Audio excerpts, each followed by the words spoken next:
My parents always favored my sister, so when grandpa's will left me a $500,000 inheritance, they tried to steal it and give it to my sister. But little did they know that my grandparents had other plans. I, 28M, come from a family with a long and complicated history of favoritism. My parents, especially my dad, have always favored my younger sister Amy, 25F, over me. This favoritism started when we were kids and only got worse as we grew up. From my earliest memories, Amy was always the golden child.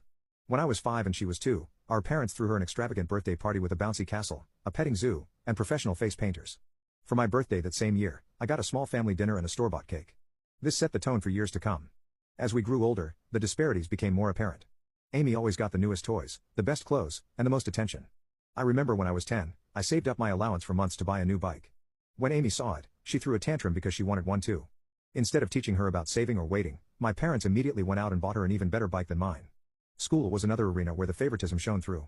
My parents went to all of Amy's school events but often missed mine. In 4th grade, I had the lead role in the school play. I was so excited and practiced for weeks. On the night of the performance, my parents showed up an hour late, missing my big scene. They said Amy had a tummy ache and they were comforting her. I later found out she was fine, they had just lost track of time while playing with her. When it came to academics, nothing I did ever seemed good enough.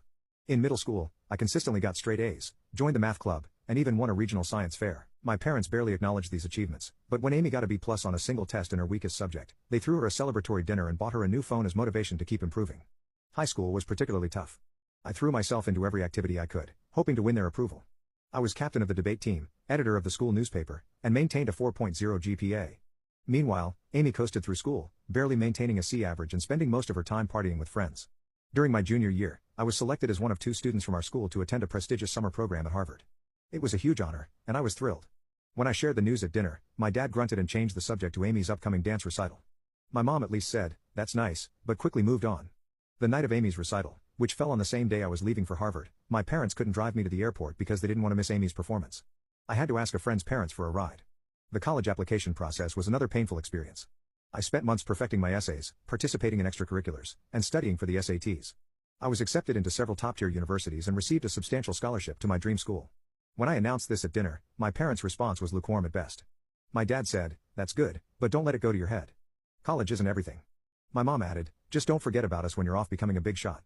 In contrast, when Amy barely graduated high school and decided not to go to college, my parents were completely supportive. They praised her for knowing herself and not conforming to societal pressures.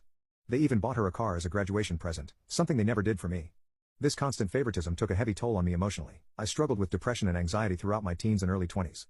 I started seeing a therapist in college, which helped me understand that my parents' behavior wasn't my fault. It took years of work to build my self-esteem and learn to validate myself instead of seeking approval from my parents. Despite the lack of support from my immediate family, I managed to